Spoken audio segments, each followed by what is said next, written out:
ಕುದೂರು ನ್ಯೂಸ್ಗೆ ಸ್ವಾಗತ. ನಾನು ನಿಮ್ಮ ಸುದ್ದಿ ಮಿತ್ರ ಕುದೂರು ಮಹೇಶ್. ಮಾಗಡಿ ತಾಲೂಕು ಕುದೂರು ಗ್ರಾಮದ ಬಸ್ ನಿಲ್ದಾಣದ ಮುಖ್ಯ ರಸ್ತೆಗೆ ಇನ್ನು 10 ರಿಂದ 15 ದಿನದ ಒಳಗಾಗಿ ರಸ್ತೆ ಕಾಮಗಾರಿ ನಡೆಸಲಾಗುವುದು ಎಂದು ರಾಷ್ಟ್ರೀಯ ಹೆದ್ದಾರಿ ಮುಖ್ಯ ಕಾರ್ಯದರ್ಶಿ ರಾಮಚಂದ್ರ ರಾಥೋಡ್ ಅವರು ಬುಧವಾರ ಭರವಸೆ ನೀಡಿದರು.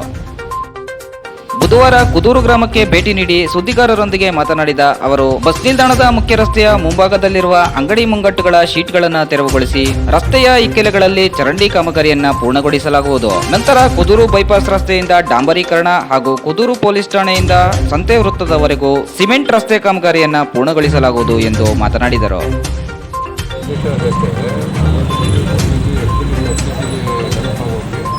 ಇದು 14 ಮೀಟ್ರ್ ವೈಡಿಂಗ್ ಮಾಡಬೇಕಿದ್ದಾರೆ. ಬಟ್ ಅದು ಆ ಡ್ರೈನ್ ಎಷ್ಟು ಬಿಡ್ತಿದೆ ಅಷ್ಟು ಬಿಡ್ತಿಗೆ ಮಾಡಲಿಕ್ಕೆ ಮಾಡ್ತಾರೆ.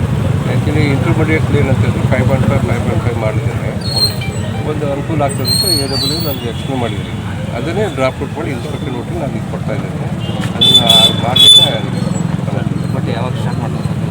ಸ್ಟಾರ್ಟ್ ಅಂದರೆ ಒಂದು ವಾರ ಹಿಂದೆ ಮುಂದೆ ಆಗ್ಬೋದು. ಬಟ್ ನಾ ಹೈಯರ್ ಅಥಾರಿಟಿಗೆ ನೋಟಿಸ್ ಸಿಗ್ತಂತು ಅವ್ರಿಗೆ ಕಾನ್ಫರೆನ್ಸ್ ತೊಗೊಂಡು ನಾನು ಕ್ಲಿಯರ್ ಮಾಡ್ತೀನಿ. ಬಟ್ ಚರಂಡಿದೊಂದು ಕಾಂಪ್ಲಿಕೇಶನ್ ಇದೆ. ಒಂದು ಸೈಡ್ ಚೆನ್ನಾಗಿದೆ ಅಂದರೆ ಒಂದು ಸೈಡ್ ಚರಂಡಿಗೆ ನಾವು ಅದಕ್ಕೂ ಅದರಲ್ಲಿ ಪ್ರೊವಿಷನ್ ಮಾಡ್ತೀವಿ. ಅದು ಮಾಡಬೇಕಾದ್ರೆ 200 ಮೀಟ್ರ್ ಇದೆ ಅಂತ ಹೇಳಿದ್ರು ಅವ್ರು AW. ಆ 200 ಮೀಟ್ರ್ ಕಾಂಕ್ರೀಟ್ ರೋಡ್ ಮಾಡಿ